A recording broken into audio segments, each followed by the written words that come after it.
Greetings, dear listeners. This is Jonah Goldberg, host of the Remnant podcast, brought to you by the Dispatch and Dispatch Media. It's been too long since we had a friend of the podcast, a friend of mine, colleague of mine, uh, um, um, kind of Remnant all-star, Ken Pollack from the American Enterprise Institute, where he's a senior fellow, and he has worked in many positions in government. Sometimes with three-letter abbreviations to them, and he has written many impressive and wonderful books on, particularly on stuff about Iran and the Middle East. And given the news of late, it just sort of felt weird not to have him back on. So, Ken, welcome back. Thank you so much, Sean. It's great to be back. So, I mean, I no one can see this because this is a podcast, but this is my list of questions. I figured we just work through this.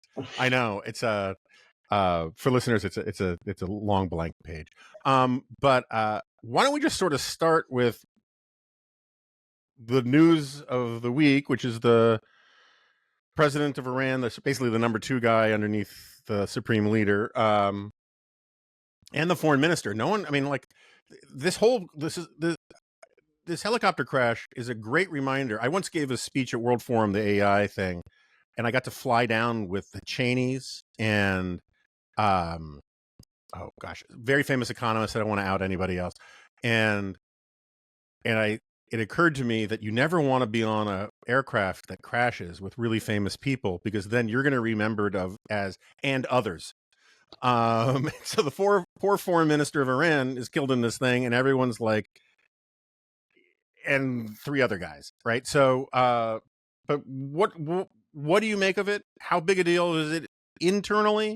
How big a deal is it for stability and relations with Iran going forward? Just the whole. You have to go brief the president about first reactions. What would you say? Sure. I'm going to quick digression before we get started, because your point about being on planes with famous people, especially in the Middle East, I can totally relate to that. Years ago, I needed to go from Baghdad up to Erbil, and General Petraeus, the commander of U.S. forces in Iraq at the time, was flying up there with Barham Saleh, who would become the president of Iraq a few years later, and was then the deputy prime minister. And they said, why don't you hitch a ride with us, right? And so I thought, well, yeah, it's a great way to get up there. But if this plane goes down, I'm basically, Right. the big bopper, right? Because, here's Buddy Holly and Richie Valens. Exactly. And then I'm For people who don't know, the Big Bopper is he's the guy who went down with Buddy Holly and Richie Valens, right? Exactly. All right. So, but let me get back to your question. So as you pointed out, in Iran, we've got the supreme leader. The supreme leader is the dictator of Iran. He is the guy who calls all the shots. And as you said, you're right. The president is number 2, but he is a distant number 2, right? He has very, very limited actual powers. Now, what we've seen over the years is that Ayatollah Khamenei, the supreme leader of Iran, he has typically allowed the president to move in certain directions, do certain things, typically commensurate either with what he wanted done or what he felt the people wanted, right? So at different points in time, look, the Iranian regime is extremely unpopular. It gets more and more and more unpopular. And one of the things that's kind of interesting to me is that in the Western press, no one is really pointing out how happy the Iranian people are about the death of Raisi and Amir Abdullahian. The Iranian people are pretty much rejoicing. They think this is fantastic. But social media is just erupting with Iranians talking about how wonderful it is that these guys are dead, and they only wish that the crash had taken out more of their government. Right? But at the end of the day, we've seen the supreme leader, we've seen Khamenei allowed presidents to do certain things if he felt like it would mitigate the unhappiness of his people, right? If there were minor things that the president could do that would make people happy, he'll more or less allow that to happen. That wasn't the case with Raisi, right? And I think that the punditry out there, all the commentary has actually been quite good on Raisi and making the point that Raisi's death is pretty much meaningless in the short term. It's very meaningful in the long term. And it's meaningless in the short term for exactly that reason. He's just the president of Iran. He's ultimately not responsible for Iran's overarching policy. Iran's policy, both internally, how it runs itself, the fact that it is becoming more and more autocratic, more and more kleptocratic, as if that's even possible, right? That's all ultimately about Khamenei and a whole variety of other factors. In terms of Iran's external policy, its foreign policy, again, the enmity with Israel, the enmity with the United States, Iran's efforts to build a new Persian empire, this too is way beyond Raisi's pay grade. This is all about the supreme leader, and again, a number of other very powerful factions. And Raisi's death is not going to have anything to do with any of that. They are not going to miss a beat on any of those policies, internally or externally. Where it becomes very important is in terms of succession to the supreme leader, because it was very clear that Khamenei was very fond of Raisi and saw him at least as a potential successor to himself. Now, Iran is utterly opaque, right? It is the ultimate black box. Stuff happens there. We don't figure out why they did things until years later on. So we're probably not going to know for a while exactly what Khamenei was thinking about in terms of succession. But there was a lot of rumors flying around Tehran and kind of eking its way out that Khamenei wanted Raisi to succeed him when he died. And Khamenei is 85, and 85, born in Mashhad, Iran. It's like dog years, right? It's not the same thing as being 85, and born in the United States of America with our nutrition, our healthcare, etc. 85 is actually a lot older in Iran. And that's not to say that he couldn't live another 5, 7, 10 years. It's certainly possible. But there are a lot of people, and it looks like Khamenei himself, who are now very much thinking about life after Ayatollah Khamenei. And the widespread belief, and I share this belief, was that Khamenei wanted Raisi to be president to set him up to become his successor, to take over as supreme leader when he died, right? And that's important both in terms of raising Raisi's public profile, but also because when the supreme leader passes, Iran, again, has a complicated and opaque process for choosing a new supreme leader. And part of that is until you've got a new supreme leader, there's a 3-person council. I should do away with a 3-man council. It's Iran. It's 3 guys. There's a 3-man council that rules until you have a new supreme leader. And I and other people have speculated that if they can't agree on a candidate, that 3-person council may just remain in charge, right, in loco parentis, in perpetuity.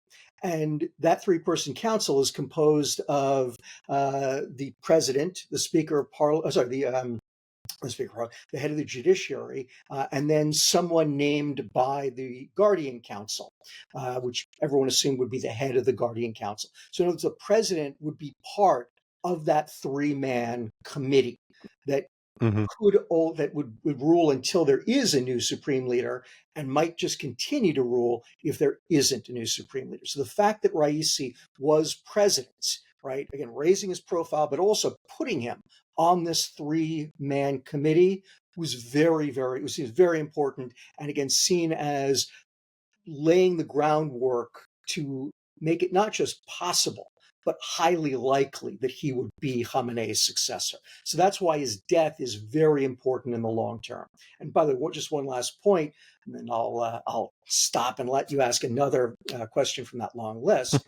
One of the more interesting things that's happened is that Reuters published a piece saying that a couple of regime officials told them that the Guardian Council, which is this, very, very important, high-ranking Iranian body, which of course no one knows what the hell they do, other than they do all kinds of nefarious things, like vet candidates for election and therefore discredit and throw out huge numbers of people. Right, they're part of a critical element of the rigging of Iranian elections, right? And these Iranian officials told Reuters that the Guardian Council had removed Raisi as a potential successor to Khamenei 6 months ago. Right, and this is a big buzz among the Iran expert circuit, right? And we got to be careful about this because we need to recognize the Iranian regime lies. Okay, it lies about everything for no reason, right? They're oftentimes they will lie about stuff, and I'm just scratching my head about why are you lying about this, right? What is the point of doing so? The other day when Raisi's copter went down, right, the Iranian regime says he had a hard landing, right? What the hell? At first, they didn't know what the heck happened. They simply lost contact with the helicopter. Why would you say he had a hard landing? Again, if it were any other country on Earth, we would say, lost contact with his helicopter in bad weather, looking for him now. Why on earth would you say hard landing? But again, this is my point: is this regime lies endlessly. It's like they can't help themselves. It's kind of a pathological, lying institution almost. So we have to be careful about this. This may well just be lies. It may be a way of saying, well, look, don't worry, Raisi's death isn't a big deal anyway, because he had already been removed as a potential successor. Again, I tend to be skeptical of that, but it is out there and it is interesting. So one of the things I thought was really interesting was that I read somewhere, and I heard someone on TV talking about it, that there was sort of an informal plan that basically sort of informal nod and a wink thing, that the Supreme Leader's son was sort of like third in line, right? And that it needed a little more grooming, needed a little more seasoning, but that Raisi could be what was it, Medvedev, who like held onto the seat for 4 years for Putin and then gets out of the way, and then, the Supreme Leader's son gets it, right? And which is kind of a very old story. And anyway, the point someone was making was that this complicates that enormously, because you can't have the president's helicopter go down in mysterious circumstances and then elevate your son, as a jump up over a bunch of slots without people saying, okay, you got this guy out of the way. Do you put much credence in that? Is that a real thing? Is that just, more sort of Tehranology?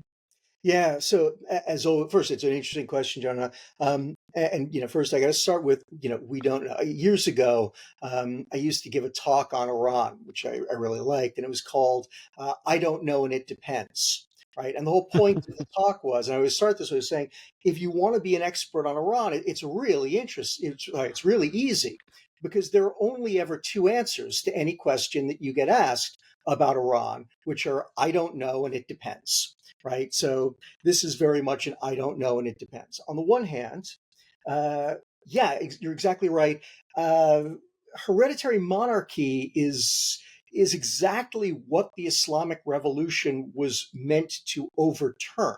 Right. It was meant to get rid of hereditary monarchy in Iran. Right. They deposed the Shah, and Khomeini's Ayatollah Ruhollah Khomeini, the father of the Iranian Revolution.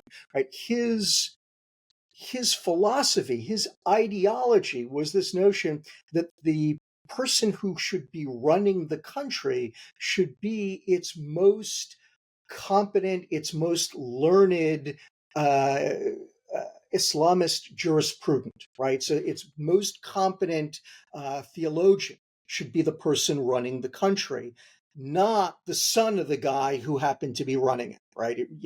He didn't explicitly say that you couldn't, if the son was the most competent theologian or the next most competent theologian, I guess you could have, But the implication, let's say, was very clearly that that was not likely to be the case, right? And it would simply go to whoever the next person was, who was considered the next most learned jurisprudent out there.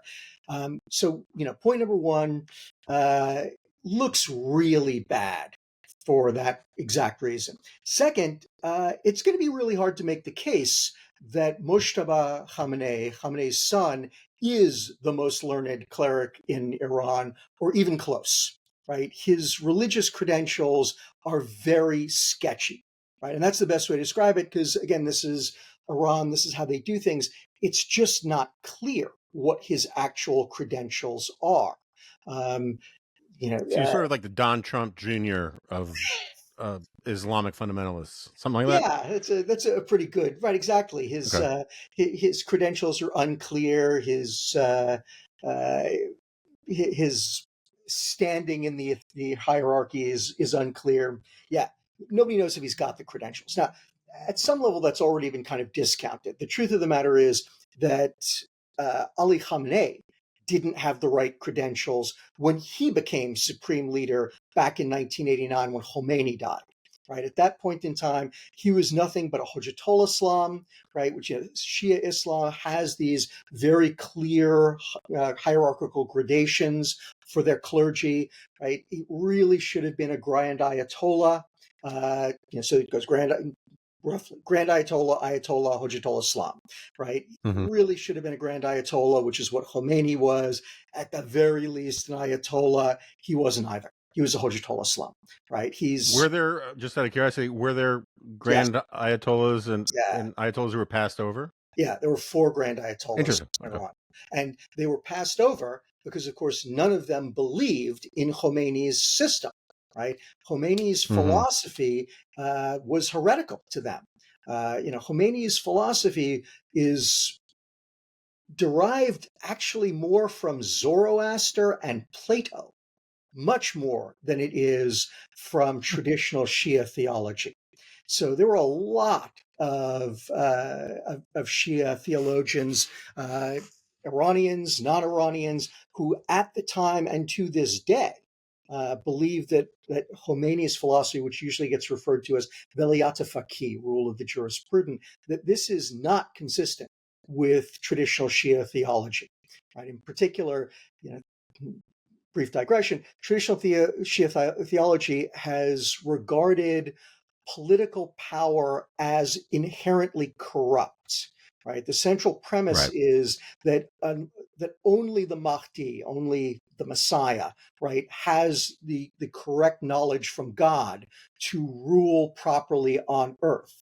And so in the absence of the Mahdi, right, no one can properly exercise political power as God would want it to be exercised, and therefore clergy should stay out of politics because it is inherently corrupting, right? And this is what's typically referred to as quietist Shia Islam. It's what's practiced by most Shia theologians, the Grand Ayatollahs of Iraq, right? This is how they do things, right? I'm sure you know the name Ali Sistani, who is the highest ranking Grand Ayatollah of Iraq. He is the Marja'i Taqlid there. Ayatollah Sistani is a quietist theologian, has tried very hard to stay out of politics. In fact, it's one of the reasons why Americans and so many other people love him, is because he stays out of politics. And we really wish he would play more. But of course, if he played more in politics, we'd probably be less happy about it. Anyway, a little bit of a diversion there, but it gets back to the point that Mujtaba Khamenei doesn't have the right credentials to be supreme leader. Now, the other side of it, right, and what I suspect will wind up being dispositive is that at the end of the day, this regime is all about power. It's not about ideology at all, right? They have shed so many aspects of Khomeini's original ideology, as I said, starting with electing Ali Khamenei, who didn't have the right credentials to begin with, right? But then we can kind of go down the list of all the other things that have fallen by the wayside. And at this point in time, this is a theocracy in the sense it is ruled by a bunch of clergymen, but it is a dictatorship. It is an autocracy. It rules by power, not necessarily by any degree of legitimacy. And they can certainly claim the divine right of kings, or in this case of clerics, right? But, there aren't a whole lot of Iranians, I will put it this way, who would agree with that. And so if the Revolutionary Guard and the other powers that be in Iran decide that Mujtaba is their guy, I would not put it past them to say, he's our guy. If you don't like it, go pound sand, right? This is a regime that basically since, I'll be kind, 1997, right, has been brutally cracking down on internal dissent, right? Every 2-3 years, there are major uprisings all across Iran. They're typically sparked by different things, right? The death of a young woman last time around, raising gasoline prices before that, right? You can go back, fraudulent elections, right? We've had every reason, but these are all just proximate causes, right? They're just triggers that unleash the pent-up popular anger at this regime. Whatever the proximate cause, it unleashes these nationwide protests, and the regime just cracks down on it. Right, and they've shown themselves to be incredibly efficient and capable of doing so. And so, if they decide they're going to put Mujtaba Khamenei in as supreme leader because they want him, and the country revolts again, I think that their expectation is, and the history would support them on this, they'll just bust heads, crack down, and the people will have no choice but to go along with it. So, just this is interesting about the Grand Ayatollah thing, and then I'll get back to Raisi and stuff. The Supreme Council, right? So, like the Supreme Leader, there are a bunch of other clerics who are part of his. He's first among equals, right? Prima inter pares or whatever, right? But he's got like a religious Politburo of some kind, right? Are there Grand Ayatollahs of the quietist tradition in that council, or are all those people who disagree outside the room? So I'm trying to think. So you're right. There are various councils and groupings there. And within, so there's another group we haven't mentioned yet called the Assembly of Experts. They're the guys who actually pick the next supreme leader, right? And there are 88 of them. Mm-hmm. Okay. Don't ask me why, although there are 12 on the Guardian Council, 88 on the Assembly of Experts, makes a nice even 100, not sure. Ultimately, the Assembly of Experts is led by like an executive council, and all of those guys are Ayatollahs. I honestly can't remember if any of them are Grand Ayatollahs, but I'm pretty sure all of the members of that kind of leadership grouping within the Assembly of Experts, they are all Ayatollahs. So yes, all of them could claim to have greater, more higher level religious credentials than Mujtaba Khamenei. And I think that, as we start to look at successors to Khamenei who aren't Raisi at this point in time and who may not be his son Mujtaba, those guys are going to be obvious candidates, right? They're very high ranking, both in terms of their religious credentials and their status within the regime. You don't get to be one of the senior most members of the Assembly of Experts without having a lot of clout and also very good ties, very good relations with the supreme leader himself. And so if the supreme leader decides that he doesn't want to anoint his son because it will look bad, those are some obvious alternative candidates right there, and potentially folks from the Guardian Council. Those are some obvious places. But again, we might see him reach out to someone else.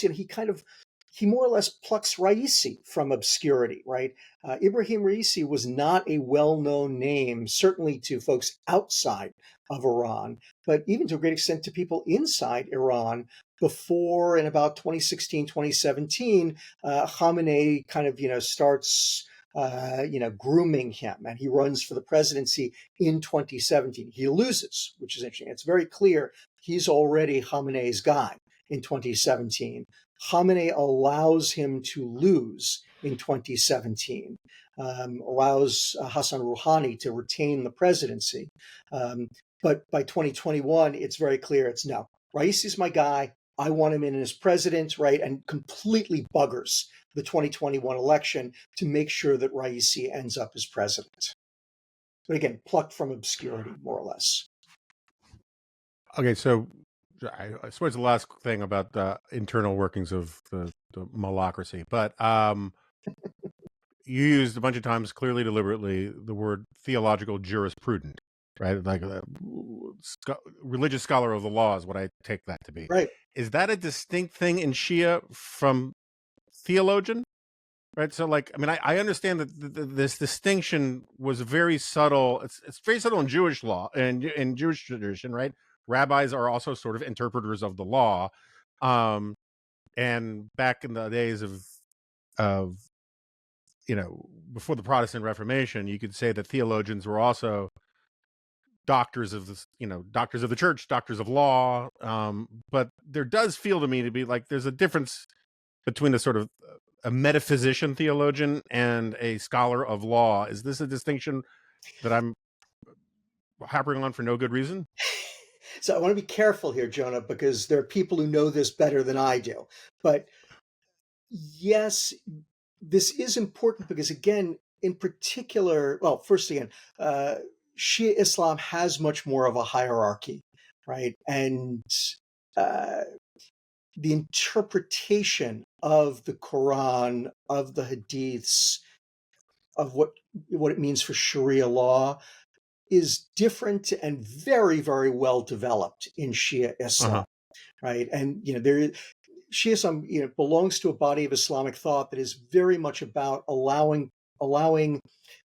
competent people to interpret the surahs of the Quran and the Hadiths and other critical aspects of Islamic thinking and law over the years, whereas other schools of Islam are no, just, they're much more fundamentalist. This is what the Quran says, just do what the Quran says, right? Shia Islam is much more about interpretation and allowing living human beings, again, well-educated human beings, people steeped in these Quranic traditions, so they are theological jurisprudence, but who have that kind of training and are so able to do so. And yes, there are other Shia religious thinkers who simply do operate at a somewhat more philosophical level, right? And so I'm using the kind of theological jurisprudent point in particular because Velayat Faqih is literally translated as rule of the jurisprudent, right? But again, it is a religious jurisprudent who is doing the ruling. That is clear, right? That is unquestionably the intent of everything that Khomeini tried to do. But ultimately, yes, you can have people who are thinking more broadly about this stuff, but that's not what the Islamic Republic is about. That's not what Khomeini's thinking was about. And ultimately, that's not what Ayatollah Khamenei is about either. Okay, that all works. Moving to the United States of America, which I'm somewhat more fluent in than Iran.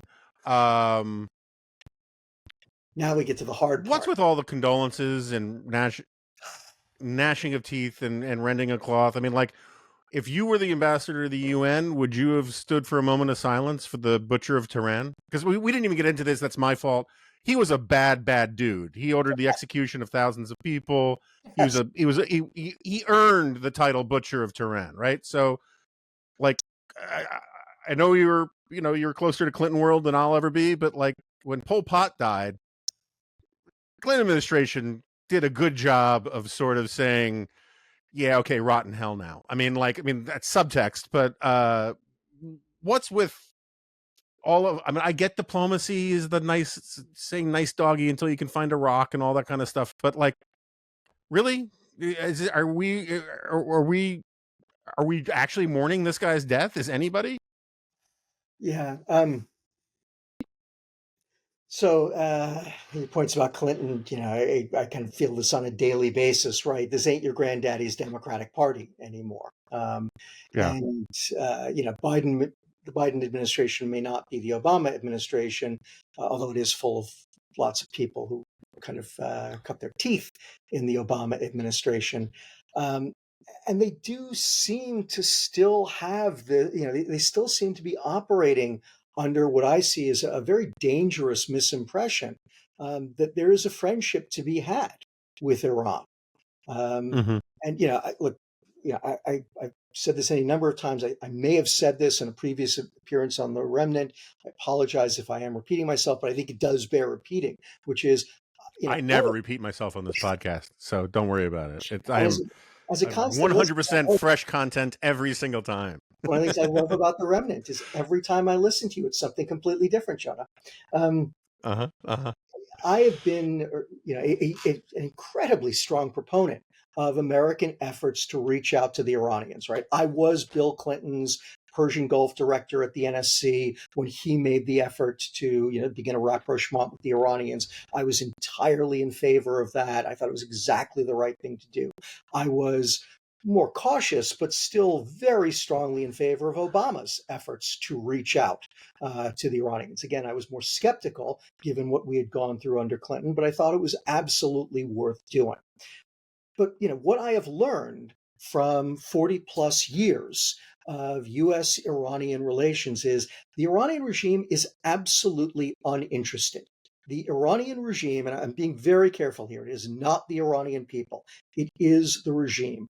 The regime wants the United States as its enemy. Okay, period. Full stop.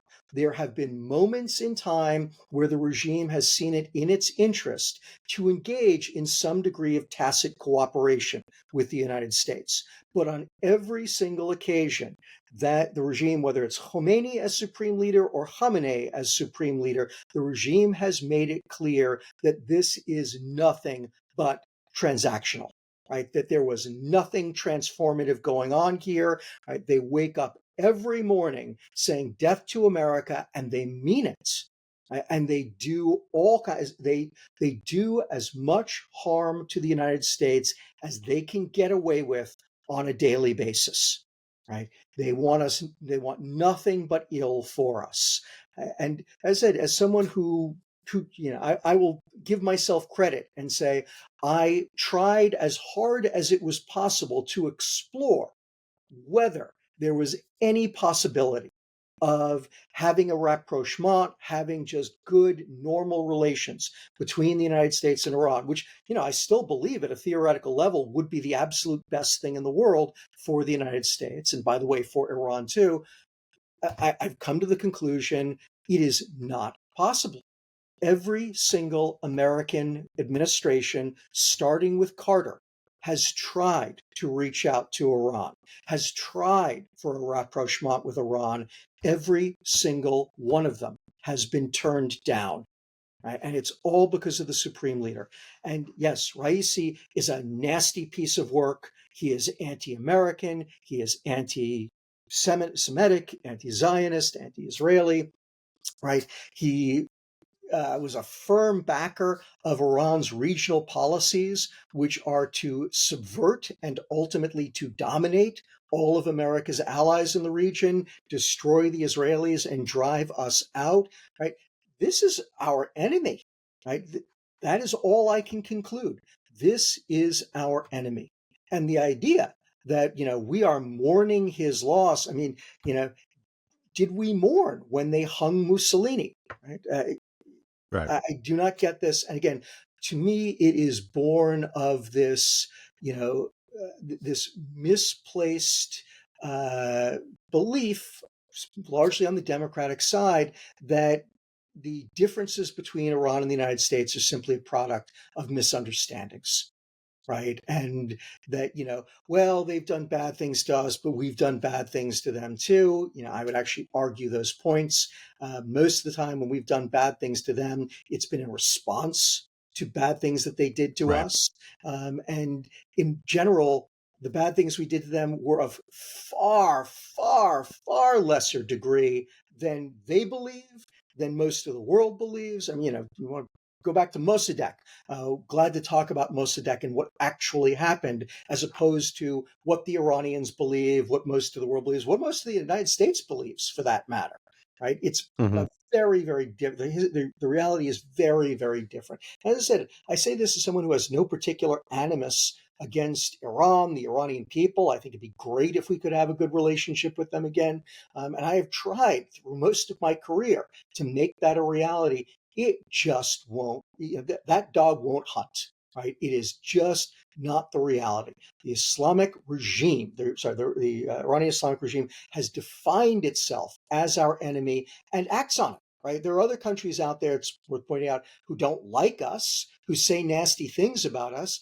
They don't work every day to try to harm us the way that the Iranians do. So I find it disappointing, disheartening, frustrating that particularly democratic administrations continue to harbor this notion that there is the prospect for a better relationship with this regime. Unfortunately, I don't think that is a possibility. I think that it is going to have to wait until there is another regime in Tehran before that is a realistic possibility. If it makes you feel better, because I know it pains you to say that the Democrats are so wrong about this stuff with just thinking it's a misunderstanding, there's a lot of stupidity that tracks perfectly with that. It's more recent with the GOP in Russia right now, but it's the same kind of Yeah, argument. It's like, it's just absolutely. a misunderstanding. You don't understand. Putin's a good boy. He's a nice boy, and we're being mean to him because we just don't understand him. So it's going around. Yeah, I know. Look, I say this all the time. I consider myself a Truman Kennedy Democrat, and my party has absolutely left me behind. There is no Yeah. such place for that. And yes, I know. I look hard at the Republican Party, but I'm not a MAGA guy either. Yeah. And so that doesn't feel like home for me. But this is the problem, right? Is people like Yeah, you? but there's great news. There's just great news. Is like What's that? someone used a monkey paw to wish for a sober-minded third-party candidate to relieve us of this terrible choice, and that's why we got Robert F. Kennedy. I mean, it is just, as a matter of political punditry, it is an amazing thing that never has the argument been stronger, or the case been stronger, for a moderate centrist third-party candidate, and this country, for whatever reason, cannot produce one. Because you can make a very, as much as someone might hate Biden, on their standards, Kennedy would be worse. And as much as someone might hate Trump, by their standards, Kennedy would be worse, which is really kind of amazing. I mean, Yeah, and I will just say, Jonah, that there was a period of time. I think one of the gosh, I'm trying to remember, but one of the presidential elections, I think I wrote in the candidate anyone who's had their brain partially eaten by a worm. Right? That was just I was I just felt like anyone would with whose brain had been eaten by a worm would be better than the two choices at the time. all right. So we haven't even mentioned Israel here. And I talked to my friend and colleague David French about this at the time. It still bothers me. And since you actually worked desks where this was a real part of the job, I just kind of get your take on this. So it's like, like I get, there's a lot of like, it's sort of like Seinfeld, right? The TV show Seinfeld. There's a lot of like social customs that are actually really, really stupid, but because they are the custom, you have to observe them, and you can acknowledge that they're stupid, but you still have to, like, you can't get caught regifting. I mean, I don't know. I mean, there's just a whole bunch of things that, like, there's no reason for it, right? And except for the fact that it's the demand of reality. And that's how I feel about this the whole escalation theory of international relations and the and doing stuff by proxy. So and I know, and every schmo who's read a newspaper for the last 30 years with a glint of intelligence knows that Iran is responsible to a large extent for Hamas and Hezbollah, Not 100% because Qatar and the Palestinians have their own agency, and so the Lebanese and blah blah blah blah blah. But you can do a but for Iran to a lot of things over the last 30 years, and if Iran weren't involved, it wouldn't have happened. Hamas's training and supply and all that kind of stuff. And the whole idea that just because Iran can claim it wasn't us, it was these guys, when everyone knows that's, depending on the actual incident, bullshit, right?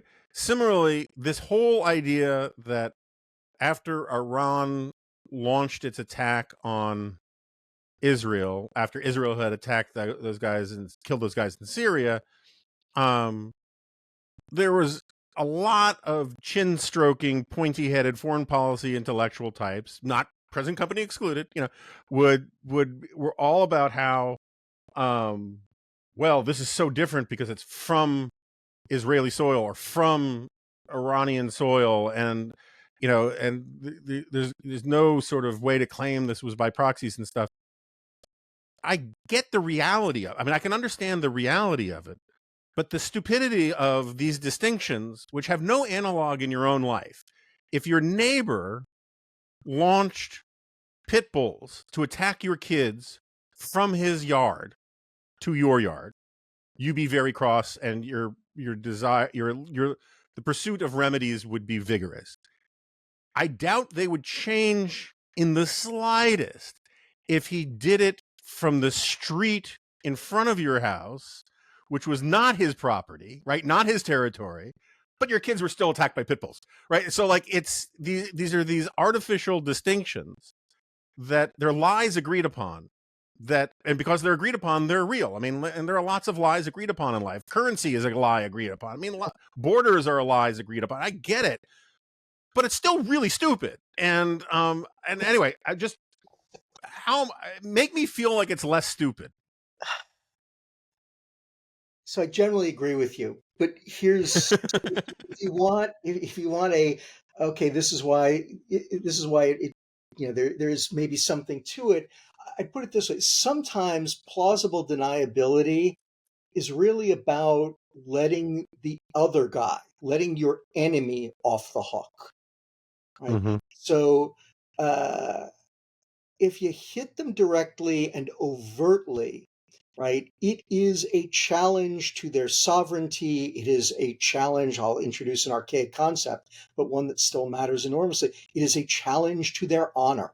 It is a challenge to their reputation. And governments will often feel that they must respond to that kind of an overt, a brazen, blatant attack on them, right? They will feel that they have to respond. Whereas if you do it by proxy, if you do it covertly, even if everybody knows it was you, right, and you establish plausible deniability, right, that allows your enemy to more or less say, God damn it, if we ever find out who did this, we're going to get those bastards, right? And then that's the end of it, right? Because they now don't have to respond, and they don't really want to, right? So if you're wanting to hit someone and you don't want this to escalate, plausible deniability works not because the other side doesn't know that it was you, but because it means that the other side may not feel the need to respond, which could cause the escalation, right? Flip it around. Israel is absolutely committed to plausible deniability, right? And is really good about it, right? The Israelis never take credit for anything. Everybody knows that they did it, right? There were all of those, nuclear scientists in Tehran who had terrible, terrible accidents with exploding cars, right? And, falling backwards on salad forks 18 times, right? And everybody knew exactly who was doing it. The Israelis never take credit, right? Never, ever. Who knows what happened with Raisi's helicopter? We will probably never find out. Is it plausible to me that the Israelis are responsible? Absolutely. They will never publicly accept it, because that means that the Iranians aren't going to feel the need to hit back, right? And to me, one of the remarkable things about that exchange in April was the Israelis didn't take credit for the strike on the embassy annex in Damascus. As far as they're concerned, that Mm-hmm. place just spontaneously combusted, right? Yeah, there was an Right. explosion there, right? And who knows how that could have happened? These things happen in the Middle East, right? But the Iranians decided this was so blatant, brazen, whatever their rationale was, we have to respond overtly. And of course, them responding overtly then meant that the Israelis felt that they had to respond overtly. Right. So that's the best justification I can give you. And Yeah. again, I mean, I get it. I still think it's one of these. I feel like George Costanza. We live in a civilization here. I mean, I get it. It's just weird to me. That said, so when you say it's plausible that the Israelis did it with the helicopter, do you think it's likely that they did it with the helicopter? this is so hard. Um, if I had to, if you said to me, you absolutely have to bet your retirement savings, no, I probably would say no. But boy, would I ever not want to make that bet. Um, Yeah. Mossad has demonstrated an ability to operate inside Iran that is absolutely shocking. Right? No country in the modern era has been able to do what Mossad has done inside of Iran. As you pointed out, I used to work for one of those, well, actually multiple three-letter agencies. Trust me, we wish we could do the kind of stuff. The KGB, FSB, they wish that they could do the kind of Mm-hmm. stuff that Mossad has done inside of Iran. So is it plausible to me? Absolutely plausible. Did they do it? Who the hell knows? What I will say is that the Middle East has a habit of killing important leaders in helicopters. Mm-hmm. And in the Mm-hmm. past, and look, everyone in the Middle East believes that every helicopter crash was a conspiracy, right? Every single one of Yeah. them.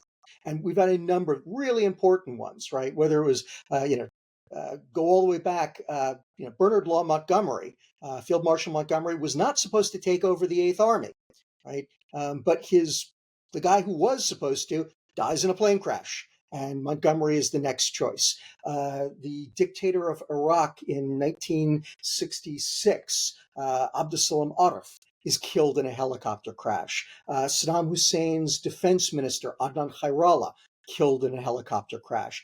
Everybody believes that these were all, conspiracies planned. I don't think any of them were. Right. In particular, and it's very controversial in Iraq. I do not believe that Saddam killed his defense minister, who was also his cousin, his oldest friend, his closest friend in the world. But it's just too easy to, spin out conspiracy theories. Oh, the army loved Khairallah. They were going to, Khairallah was going to lead them in a coup against Saddam Hussein. There is nothing to indicate that that's the case. Right? So yeah, most of the time these helicopter crashes are just helicopter crashes. But in the case of Raisi, given what the Israelis have demonstrated that they can do, and especially in the post-October 7th era, right? And the Israelis have made it clear, they do regard Iran as the ultimate combatant in this. And as far as they're concerned, they Mm-hmm. are at war with Iran. And given what Iran has done to them, I think that the gloves are off in Israel to a much greater extent. Is it possible to me? Absolutely, it is possible. Yeah. I mean, one of the lessons just may be that helicopters are not the right technology in such a sandy and dusty place, right? I mean, like they like cleaner, less particulates. Yeah. But I don't know a lot about helicopter technology, When so. the U.S. military was in Iraq, I was there all the time and constantly flying. I hated going in the goddamn Blackhawks. And I will now tell you and your listeners something that to this day only my son knew, which was, a lot of times because it was so bloody hot, the U.S. military would fly the Blackhawks around Iraq with the side doors wide open. Right. And, if you were Mm-hmm. sitting on one of the side seats and the helicopter made a turn, right, it goes on its side. And all of a sudden, Right, you are right, right. staring straight down at the ground with nothing but your shoulder harness holding you to that helicopter. And every single time that happened, I would suddenly hear Tom Petty's Free Fallin' in my head, right? Just that's what my brain did, right? Every single time. Yeah, so my wife grew up in Alaska, but they spent a lot of time in Hawaii because there's a weird thing between Alaskans and Hawaiians, in part because last two states to join the Right? union, but also Hawaii's the closest warm beach to Alaska, and it's counterintuitive, but it's actually true.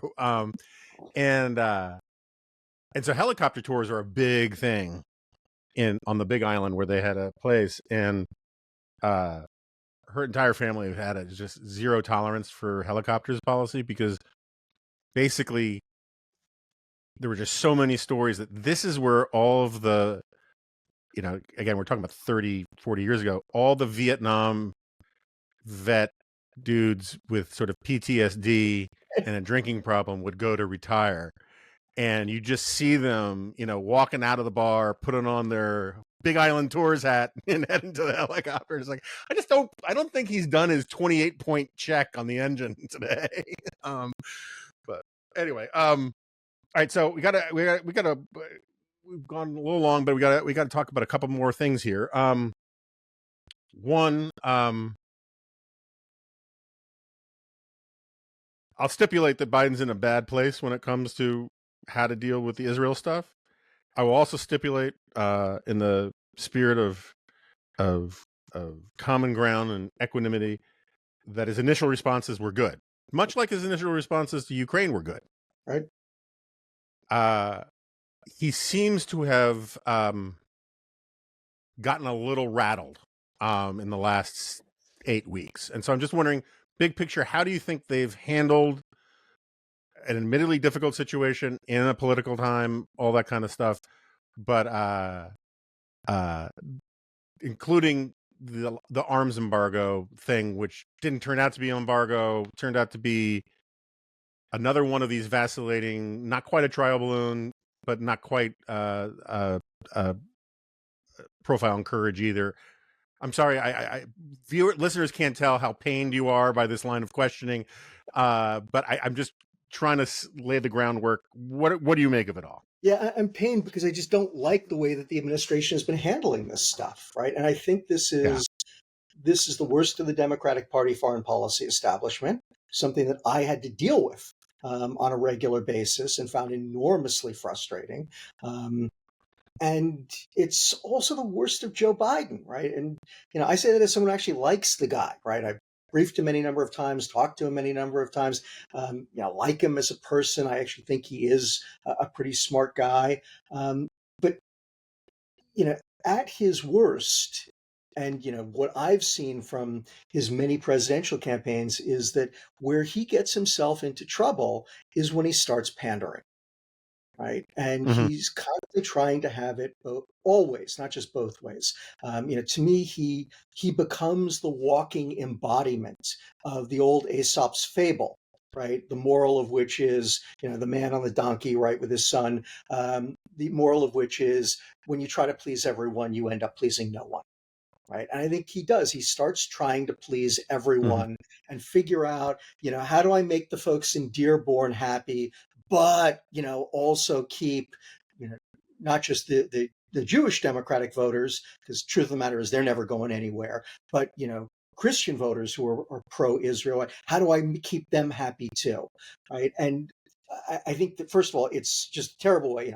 I'm not an expert on U.S. presidential campaigns, but as an American voter, I think it's a terrible way to be president. I think it's a terrible way to win an election.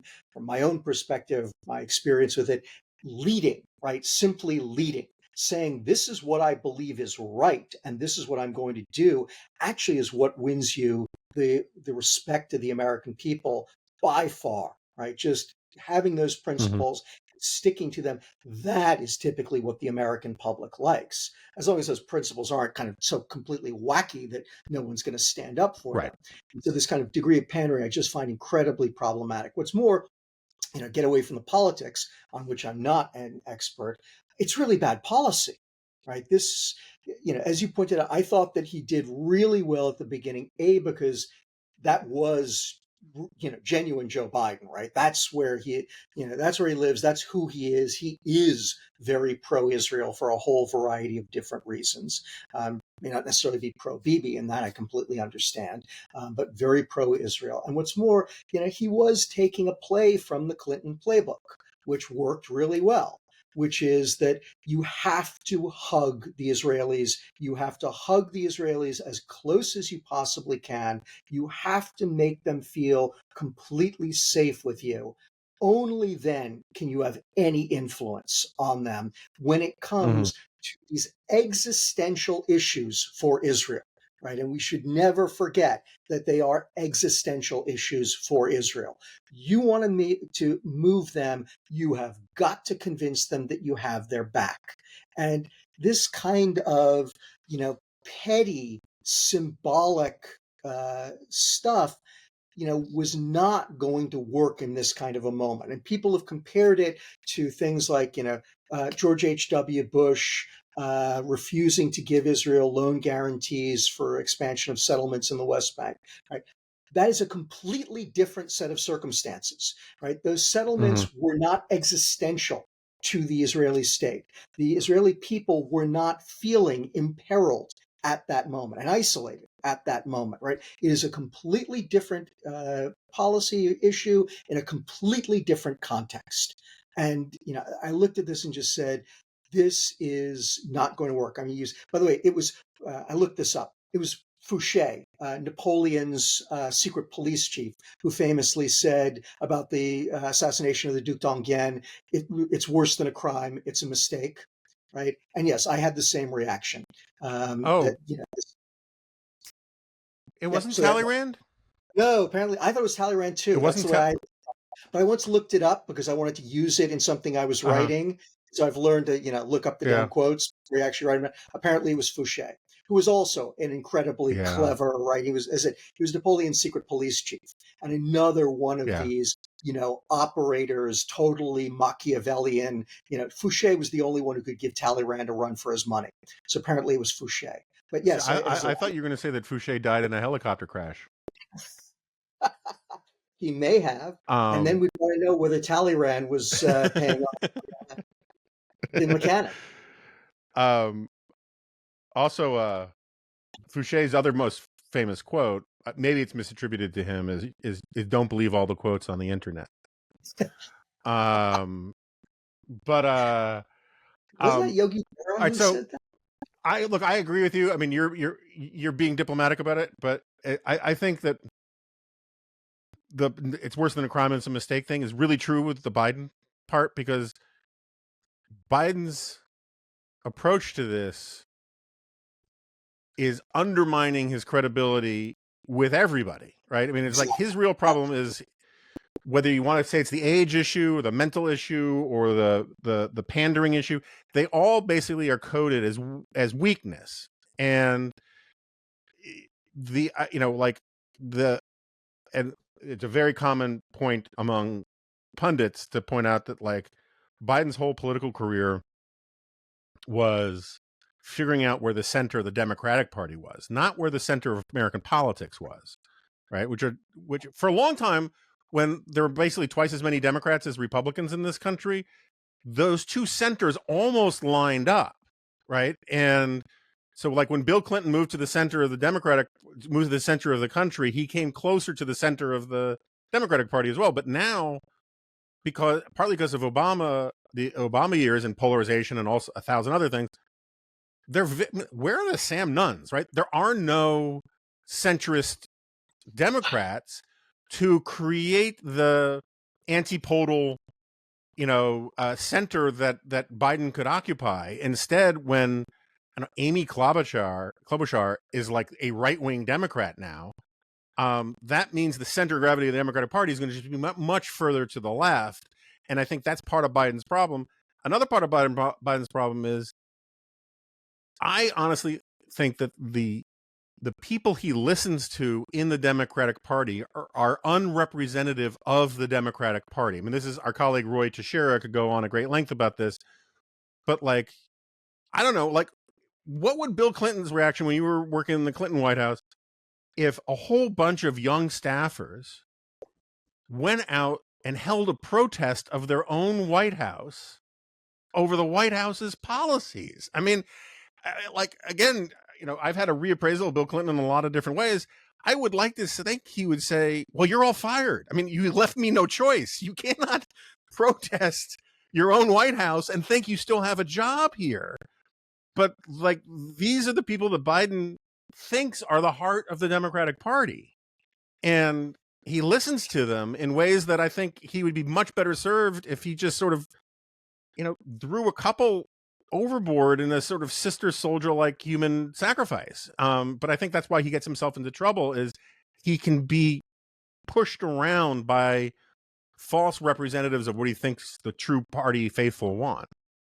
Yeah, again, John, I absolutely agree with you. And yes, what happened to the conservative Democrats? Well, we're now all at AEI, right? It's me, it's Ruit Teixeira, it's a couple of other people, right? And that's pretty much when I came to AEI, I was Ben Wattenberg's research assistant, and he was the founder for the Coalition for a Democratic Majority, which became the DLC.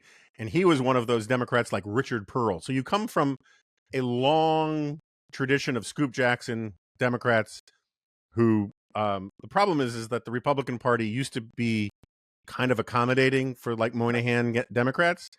Right. It's now not. And so you have these free floating intellectuals that no one's bidding for, in a way that in the 70s and the 80s, like, Reagan wanted all those guys. He was like, those guys are really smart. Come on to my team. And come on, Gene Kirkpatrick, another, probably the best example of that kind of Democrat. And they just, was a Republican. I'm a conservative, but I'm politically homeless too, because I can't join the Democratic Party, with all this crap going on. All right, but we very quickly, if you got to go, we will just cut it off here. But otherwise, we'll just go a little long. The ICC thing. What do you think about this? So, International Criminal Court, which we are not signatories to, nor is Israel, just indicted, or petitioned to indict, I think is the technical way to put it, Bibi Netanyahu and the defense minister, is it Gantz? I can't remember. And three guys from Hamas. Right. What do you think about that? I think it's unhelpful. But for me, Jonah, it goes to a bigger set of questions about, what are the right answers for the problems of the world, right? And to me, what the ICC has done is just kind of another screaming example of why world government isn't the answer, right? And when I say world government, I know that triggers all kinds of like conspiracy theories and the ZOA and all this kind of nonsense. I don't mean world government with it. I mean, the notion of world government, which, let's recognize this is a very American idea. It didn't necessarily start here, right? Immanuel Kant was not an American, but nonetheless, it is an idea that found fertile soil here, and you had a lot of Americans who believe this, right? It's a very kind of American thing to say, the world is a badly screwed up place, and the solution to the world is to create the same kind of constitution and governmental structure that we Americans brought to our continent, right? And the American system has worked brilliantly and eliminated all of the problems of Europe and the old world, and it needs to now be exported to the rest of the world, right? And you can see that, cue the music. You can see that a little bit in Woodrow Wilson, although having just read Bob Kagan's phenomenal book, The Ghost and the Feast, I now have a very different sense of what Wilson was trying to do. But you absolutely see it with Franklin Roosevelt, right? I mean, FDR absolutely believes that the United Nations is going to be the solution to the problems of the world, and is willing to make all of these horrible compromises, giving Stalin, everything that he wants, in the expectation that the United Nations is ultimately going to right all of those wrongs somehow. And of course, just gets it hideously wrong. But this is kind of, it's baked into the American character, right? I know that you're very interested in culture. I'm very interested in culture. It is part of us, right? Is this belief. And, part of that is also, again, going back to FDR. And I know that you've been talking a lot about the four freedoms, Roosevelt's speech of the four freedoms, and then of course the paintings, representing them. The Rockwell paintings, yeah. Exactly, the Rockwell paintings. Ultimately, those are very American concepts, right? This idea that there are universal values that we all share, and that these universal values can then become the basis for global governance, right? Enshrined in things like the ICC and the ICJ, and ultimately the United Nations, and all these other things. This is very American concepts, right? And of course, point number one, the fact of the matter is there aren't these universal values. Even, we and the Europeans have subtle but important differences in how we think about these actual values. And so even if we can agree on freedom of religion, well, freedom of religion means different things to different people, right? We have a clear idea of what we mean. But, as I said, we can go out and say, well, there should be freedom of religion. And you'll find lots of, yes, absolutely. But when you start actually trying to nail down what that means, it's very, very different, right? And so the problem that I think that we get into is when we endorse these kinds of, global governance entities, right, based on this concept of universal values, we wind up getting into trouble because the fact of the matter is that there are no actual universal values, right? And one of the really important things about culture, about values, is that, boy, the devil is in the details, right? I've done a lot of work in my academic life on culture and how culture actually shapes human behavior. And I'm finding all the time people are like, oh, you're talking about Arab culture in that way. That's just like, fill in the blank, Japanese culture, Indian culture, this, and you actually find out that, there's something kind of sort of like it, but the fact of the matter, it produces completely different behavior because the subtleties are critical. Right. So point number one, these international organizations based on this concept of universal values is very, very problematic. The second thing that's always worth recognizing is that for many weak countries, these institutions are ways to bind strong countries. Right. If you're weak, international law is awesome. Right. Norway isn't going to invade anyone, right? They are not capable of doing so. But, Norway can use that power to constrain stronger powers that do have the capability to invade other countries, whether it's the United States or Russia or anyone, right? And I'm picking on the Norwegians now because they were one of the countries that did this, right? But there are lots of countries that you see out there all across the developing world and just kind of countries that are not superpowers who want to use international law to constrain the actions of the strong, right? And because it's like Sweden's thing, they want to call themselves a moral superpower, right? Yes, and it's like exactly. And they can do that through lawfare, essentially.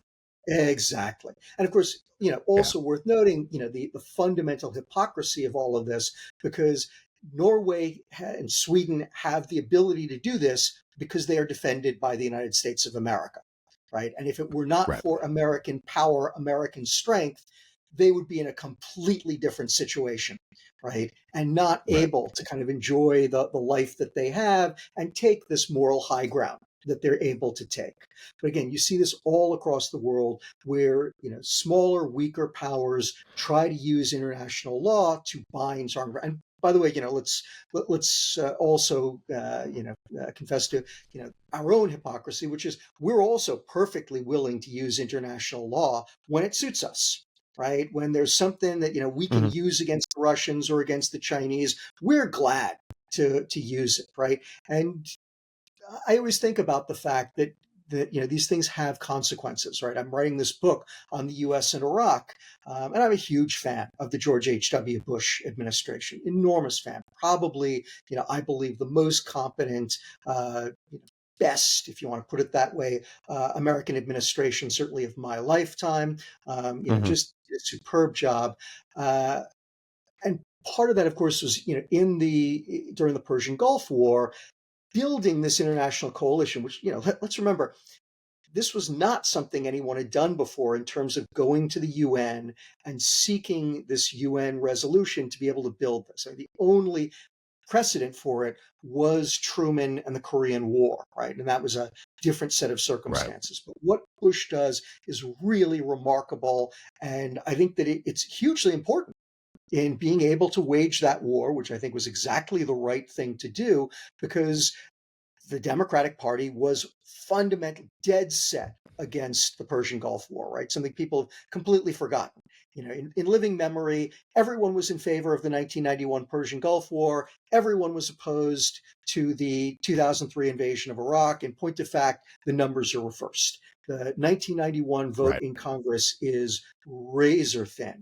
And it's because the Bush administration does such a brilliant job in, including going to the UN and bringing the UN on board, that it's able to get that vote through the Congress.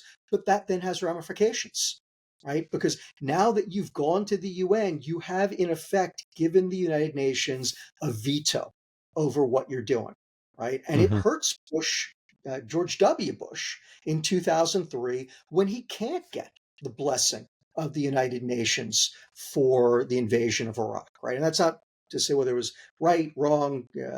That's beside my point at this moment. It's simply that it binds us, right? So we'll use it in the moment because it's convenient, not recognizing that later on it has real ramifications. And again, we didn't join the International Criminal Court. I think that was the right thing to do. I think that we're now seeing one of the reasons why that was exactly the right thing to do.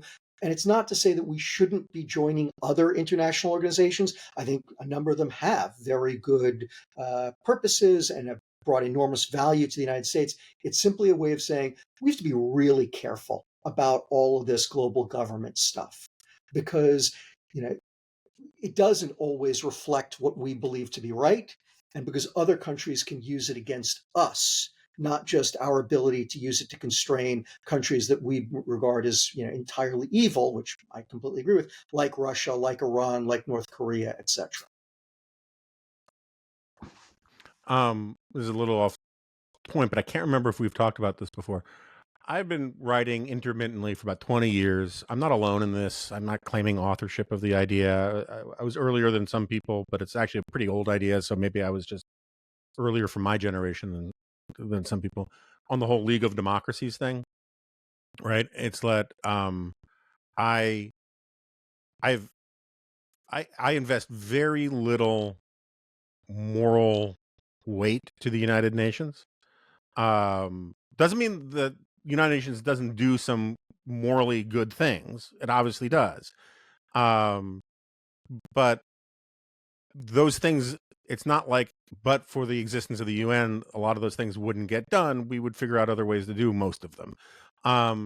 Meanwhile, the structure of the UN is literally premised on might makes right. The Security Council 5 have a veto. They are not there because the 5 most righteous countries, the 5 most democratic countries, the 5 most decent countries.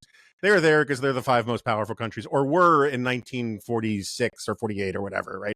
As conceived of. And I understand China's moved from Taiwan to whatever. The UN is not democratic; it's democrat-ish. It like the Security Permanent Security Council is based in the idea of the might makes right, and the General Assembly. Some of those countries the delegates there represent democratic countries, but I don't know. I've done this math before. It's something like 50% of the world population is under the control of authoritarian or quasi-authoritarian regimes, and so the votes of those countries at the UN, they're representative of a junta, not the actual people or all that kind of stuff. And it seems to me that NATO is good. Want to keep NATO, but having but one of the reasons why NATO is good is because we're the leaders of it, right? And so it gets to your point about how we have an investment of our values and our conscience in what NATO does in a way that you can't have with the UN, but a League of Democracies. So you get the top 40 countries that are full-fledged democracies, something like that. Make it a club that people have to like work a little bit to belong to. You know, the UN, basically, you get to belong to if you exist, which is a really low bar. And maybe, and like you get more out of, it's why the Marines have the best recruits, is because it's the hardest one to get into and it asks the most of people to get into. Have really strict rules about what qualifies you to belong to this club, and have it come with things like trade pacts and, you know, mutual, you know, all sorts of things that are worthwhile as a moral counterweight to the UN and to the Geneva, you know, cookie pushers and all that. Anyway, it's an idea I've always found very sympathetic to. What do you think about it? So I'm mostly with you, but I maybe come up a little bit short from where you are because of the middle point that you made, right? Which is that even the democracies are very, very different, right? And so, yes, I completely agree with your point. I think that having this thing could be useful for two reasons. One, because there are some things where democracies can agree, and it would be good to have a mechanism to enable democracies to do some things, right? Rather than having to go out and put together a, you know, I'll coin a phrase, coalition of the willing among Right. democracies. You have a pre-existing group that can go ahead and do some things. I think that's all to the good. I also think the point that you just made, that using it as an incentive for democratization is a terrific thing, right? We want there to be more democracies in the world simply because, again, there is this iron rule of history out there. Mature democracies don't seem to fight each other. They have good trade relations. They tend to ally, right? All this kind of good stuff, right? We should want there to be more mature democracies in the world, and creating a club that people want to be a member of because there are real benefits to membership, I think is a great thing. As it, where I maybe come up a little bit short from where you are is that I would be very careful about how much power you give away to it. Sure, that's all. You know, we've already cued the Woodrow Wilson music, so I can make a Tolkien reference here, right? That it's a little bit like Sauron's ring. That, you know, when you create these things, you have to invest your own power in them for them Right. to be able to have the power that you're looking for. And I think that I think that it is worthwhile doing so when it can be a force multiplier. But we have to be careful about not doing it willy-nilly. And again, the point that you just made, Jonah, which I totally agree with, which is that there are some things democracies have in common. There are other things that they don't have in common. That last point is important too.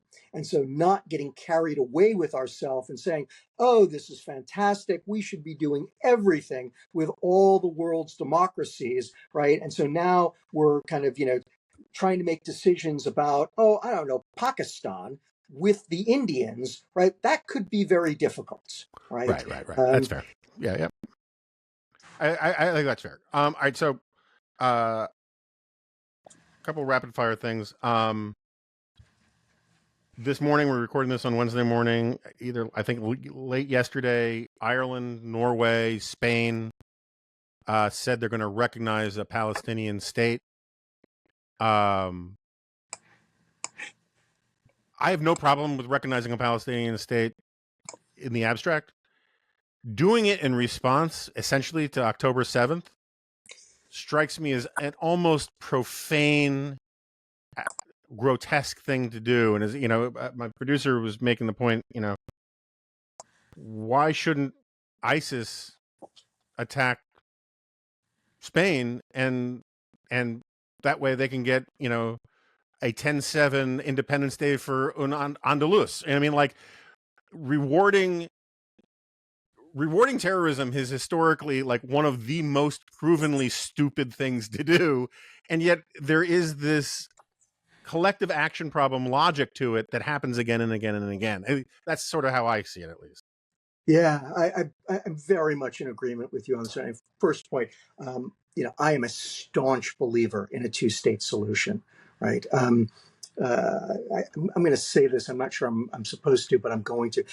You know, Justice Breyer once made the point at a conference that I was at where a bunch of Israelis were trying so hard to kind of beat the Americans into taking the position that two-state solution was dead. You Americans have to give up on it, right? And Justice Breyer just demonstrated why these guys are so damn smart. And he just said, listen, I'm in favor of a two-state solution because a two-state solution is the only one that anyone has put on the table that ensures both Israel's democratic character and its Jewish character, right? Mm-hmm. And also assures Palestinians that they will be able to control their own lives and live with respect and achieve their own political aspirations.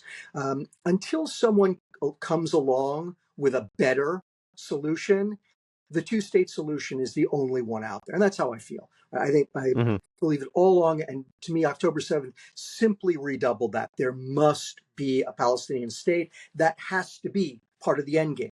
Now, it cannot be a Palestinian state that is a threat to Israel, and that is going to take a lot of work, but nonetheless, there has to be one.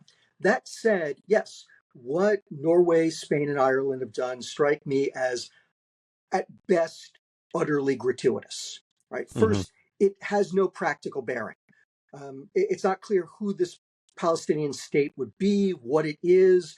Are they recognizing the West Bank and Gaza, which of course have two different governments, even if we accept that Hamas is still in charge of Gaza, which it isn't really. But, even if we accept that, it has two different governments. There's no agreement there.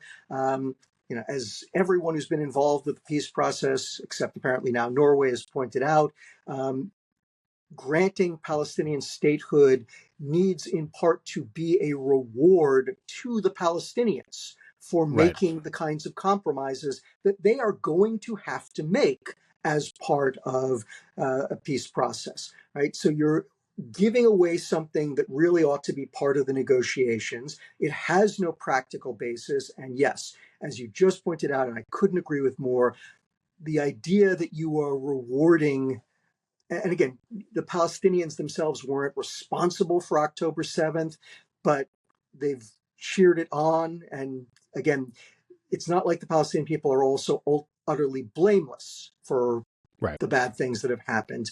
To me, it's just absolutely perverse. And, in some ways, again, worse, it's just going to dig the Israelis in deeper around the notion that they have no friends. Right. Again, I work on the Middle East, and Iraq and Iran are two countries I work with. Our Kurdish population. The Kurds have this saying, this famous saying, we have no friends but the mountains. Right. The Israeli perspective is more just, we have no friends. Right. We have only ourselves. And although a mountain really did help them out recently in Iran. I just want to point that. So maybe the mountains are seeing other people. But no, I take your point entirely. I agree, and also, and it gets to the criticism of Biden stuff. It's not a crime, it's a mistake thing. It's like, I can forgive a lot of Kissingerian, amoral, realpolitik if it's effective. I don't like it. I don't necessarily endorse it, but like, if it's actually working and advancing American interests or Israeli interests, or if it's, or even if it was, in Biden's case, if it was the smart political play, even if I really disagreed with it on fundamental moral or ideological grounds, I could respect it more. But when it's a bad play combined with the wrong thing to do, it really just sticks in your craw. And it's like, a friend of mine had a painting company in San Francisco, 30 years ago when he was in college, and their unofficial slogan was, "We may be slow, but we're expensive." It has that kind of vibe to it, right? Anyway, last thing, because these things, and you've got sources in every souk and ashram from here to Cairo. All of a sudden, we're hearing a lot about a Saudi deal, and which is a little weird given how Biden started his administration and given how chummy Trump team was with the Saudis. And also, we should point out that the actual king of Saudi Arabia is not doing well physically. He's sort of on his last long. I mean, I don't mean to be glib, but he's an old man and he's sick. And so the Crown Prince canceled a bunch of stuff to deal with all of that. So just what's going on there? Yeah, this is a great question, Jonah. And I think in some ways it's kind of the $64 billion question in the Middle East right now. Notice I've adjusted for inflation there. Mm-hmm. Point number one, Saudi Arabia is famously opaque. So I think we need to be very, very careful about this. They've been saying some interesting stuff. They've been saying a deal is very, very close. And so the first question in my mind is not the question of, okay, how close is the deal? It's the, why are the Saudis saying this? Because they typically say nothing. And that to me is interesting. And then, of course, you've got the U.S. side, which, we talk endlessly, and some of it actually reflects reality and some of it doesn't necessarily. I'll put it this way. Number one, there's no question that the Saudis want this deal with the United States and with Israel, right? And no one, kind of goes back to the point that you and I were talking about beforehand, which is that no one should mistake the Saudi position on the Gaza war. The Saudi government is very much in the camp of Israel. I won't say Netanyahu, because Netanyahu is so problematic, right? But they're very firmly in the camp of Israel. I go back to a point that you made about Biden and the way that he's been handling Israel and how it makes us look weak and it creates problems with our other alliances.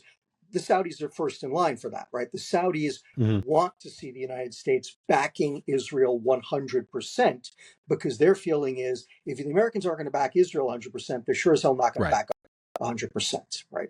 So they want this. They want to see this happen. Obviously, the Gaza war threw a monkey wrench into those plans.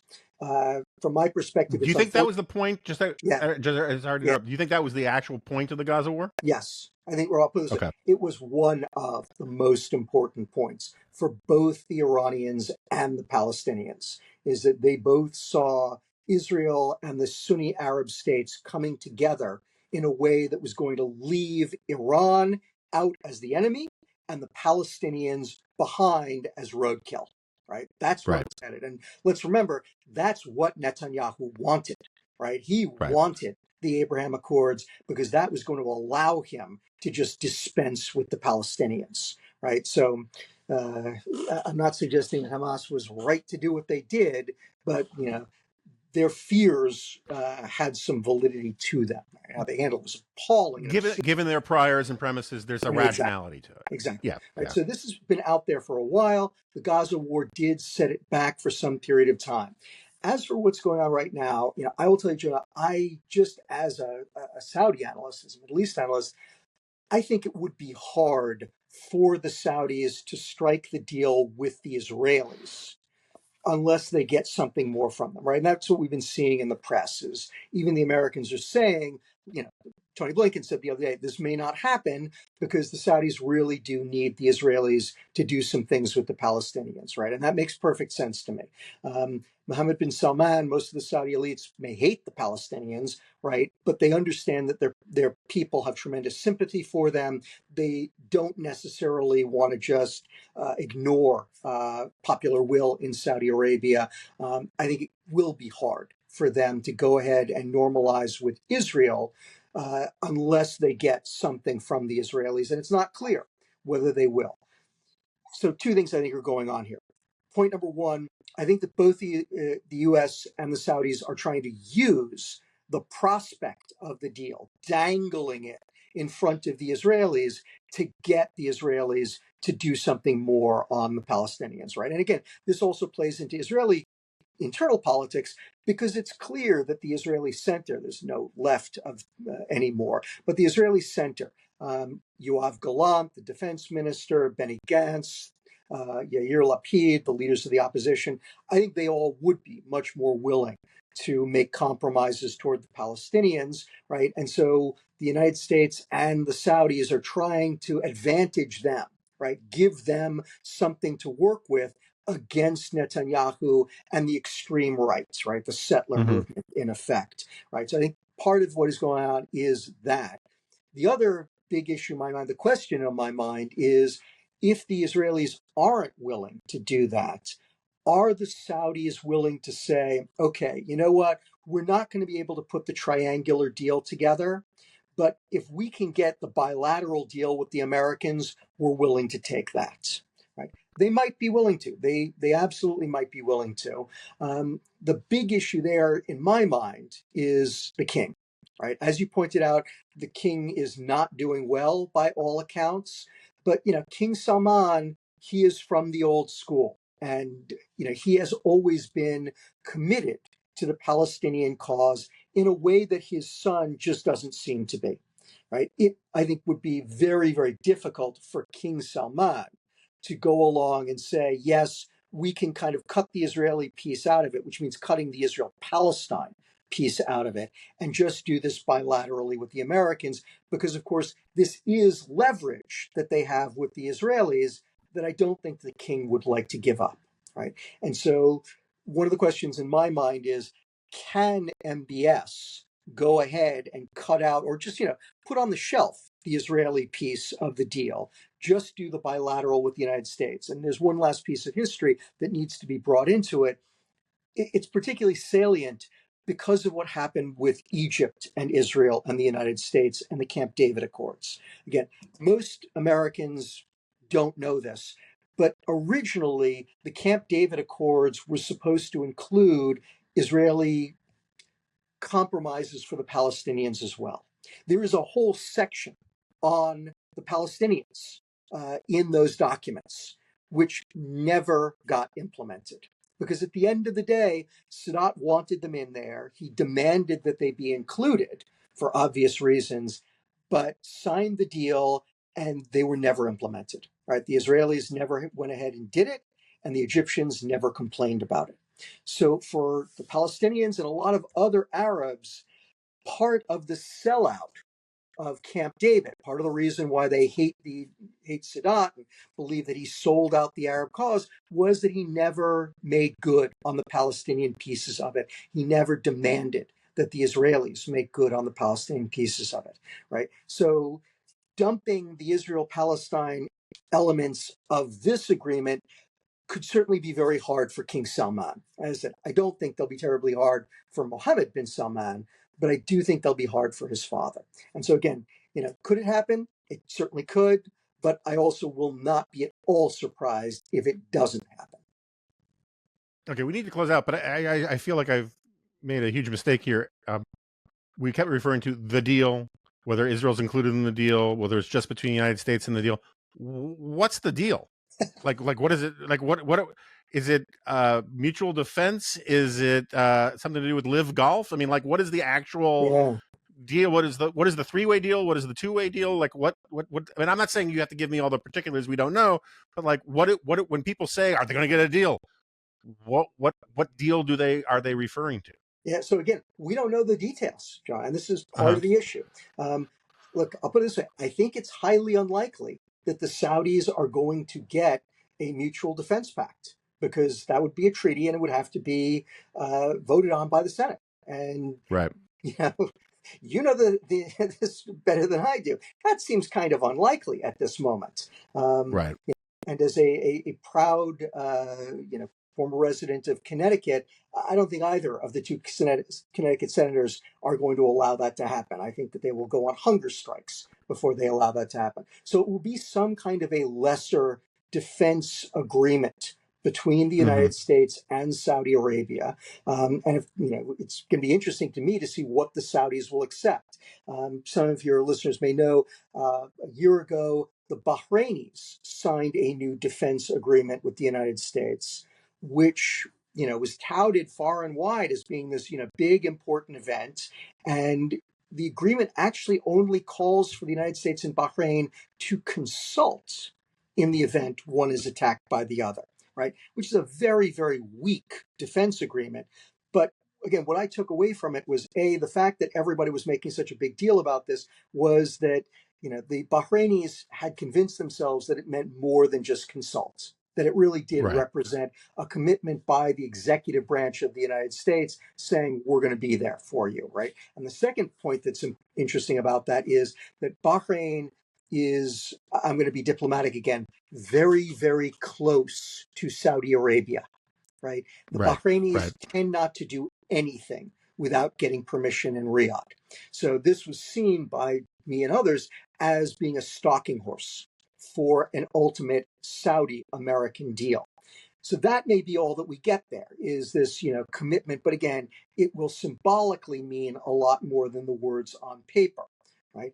And then the assumption was that the Saudis would then normalize relations with Israel, recognize the state of Israel, and that would begin expanded trade cooperation, technology cooperation, cultural exchanges, and of course, it's all the kind of surface level stuff, which is not unimportant, but not really important. The really important stuff is it would open up defense and intelligence cooperation, right? Which they've had to certain extents, on the QT, on the down low, but quiet, and as a result, not that much.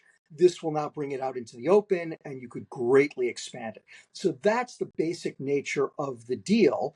But yeah, the devil's in the details, and we don't know the details. Right.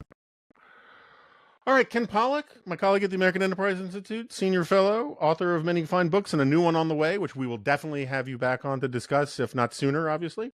Thank you so much for doing this. Thank you for having me back, Jonah. It is always a pleasure.